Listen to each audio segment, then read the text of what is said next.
भगवान भोलेनाथ और माता पार्वती आपकी समस्त कामनाओं को पूर्ण करें। दोस्तों, शास्त्रों में कहा गया है कि विधि पूर्वक अगर भगवान शिव की पूजा महाशिवरात्रि के दिन की जाए तो भगवान शिव अत्यंत प्रसन्न हो जाते हैं और भक्तों की समस्त कामनाओं को पूर्ण भी करते हैं। महाशिवरात्रि की रात्रि की पूजा विशेष मानी गई है।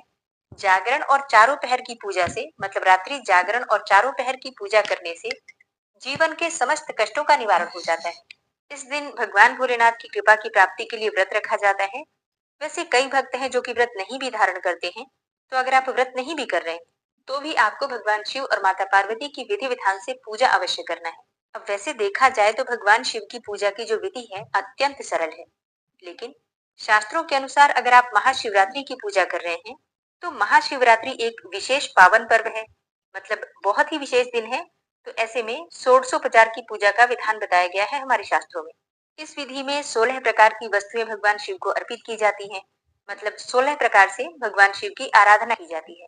और ये बहुत ही आसान विधि है, मतलब षोडशोपचार पूजा की विधि लगभग हमेशा मैं आपको बताती ही रहती हूँ। सामग्री वही होती है, बस अर्पित करते समय थोड़ा सा हमें ध्यान रखना होता है।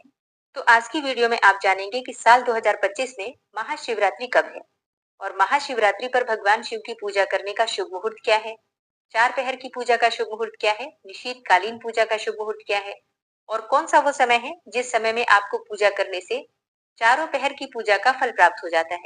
मतलब मान लीजिए आप चारों पहर पूजा नहीं भी कर पाते हैं, तो महाशिवरात्रि का एक ऐसा शुभ मुहूर्त जिस समय में आप अगर भगवान शिव की आराधना करते हैं, पूजा करते हैं, रुद्राभिषेक करते हैं, तो विश्वास कीजिए संपूर्ण पूजा का, संपूर्ण शिवरात्रि का आपको शुभ फल प्राप्त हो जाता है।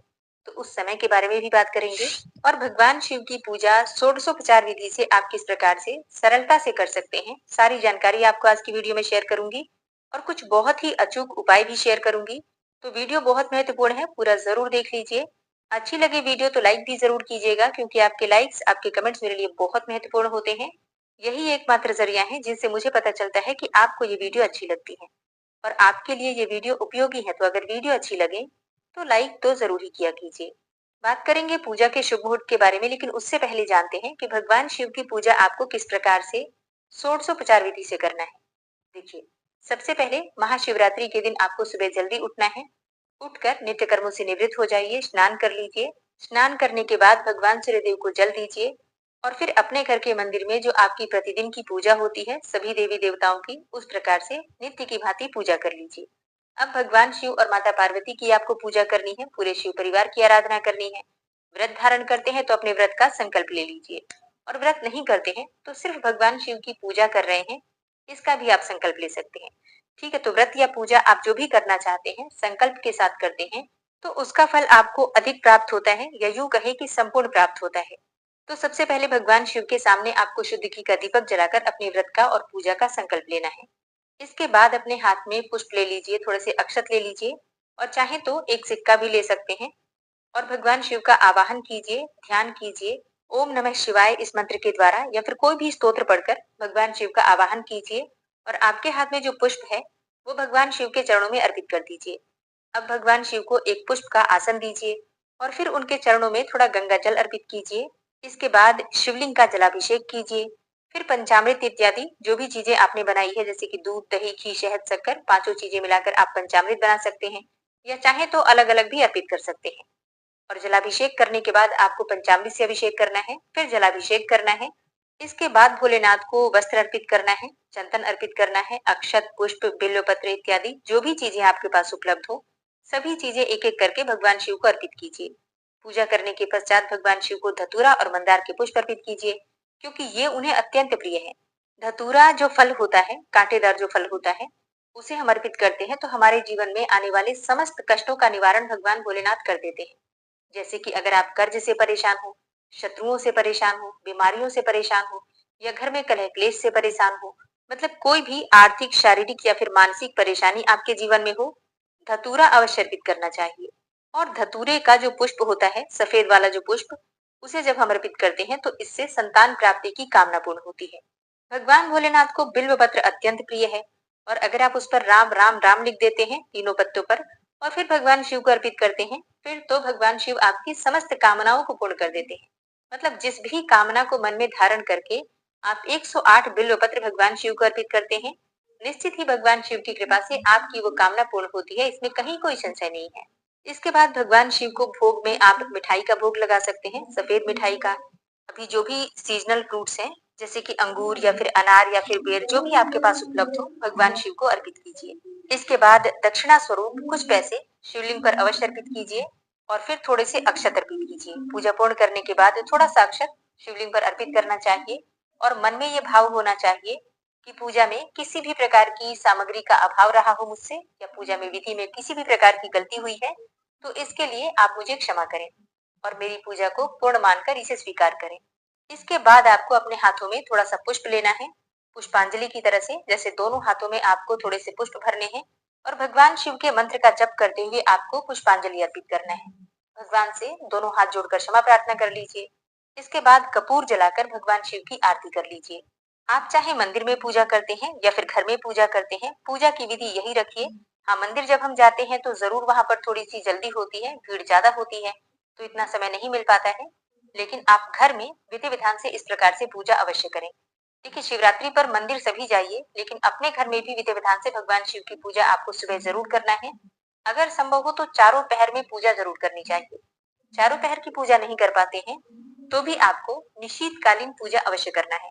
निशीत काल एक ऐसा शुभ मुहूर्त है जिस समय में अगर आप भगवान शिव की आराधना करते हैं, पूजा करते हैं, अभिषेक करते हैं, तो आपके जीवन में चाहे जो भी कष्ट हो, भगवान शिव की कृपा से आपके कष्टों का निवारण हो जाता है, इसमें कहीं कोई संशय नहीं। वैसे आने वाली वीडियो में पूजा मैं आपको करके भी दिखाऊंगी, तो आप लोग अच्छी तरह से देख कर भी समझ सकते हैं। और अब जानते हैं कि चतुर्दशी तिथि कब प्रारंभ हो रही है, कब समाप्त हो रही है और व्रत हमें कब धारण करना है। देखिए, फाल्गुन मास की कृष्ण पक्ष की चतुर्दशी तिथि का प्रारंभ होगा 26 फरवरी को सुबह 11:08 पर और चतुर्दशी तिथि समाप्त हो रही है 27 फरवरी को सुबह 8:54 पर। और महाशिवरात्रि के व्रत में निशीतकालीन पूजा बहुत महत्वपूर्ण होती है। जब चतुर्दशी तिथि निशीत काल में अर्थात अर्धरात्रि में व्याप्त होती है, उसी दिन महाशिवरात्रि मनाते हैं। तो 26 फरवरी 2025 को यानी कि बुधवार के दिन महाशिवरात्रि मनाई जाएगी। और महाशिवरात्रि के व्रत में 4 पहर की पूजा बहुत महत्वपूर्ण होती है। शास्त्रों में इस प्रकार का वर्णन आता है कि 4 पहर की पूजा से अर्थ, धर्म, काम और मोक्ष चारों पदार्थों की प्राप्ति हो जाती है।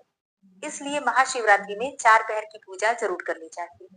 तो 26 फरवरी को प्रथम पहर की पूजा का शुभ मुहूर्त है शाम को 6:19 से रात्रि में 9:26 तक। रात्रि दूसरे पहर की पूजा का शुभ मुहूर्त है रात में 9:26 से रात्रि 12:34 तक। अब ये 27 फरवरी की सुबह हो जाएगी।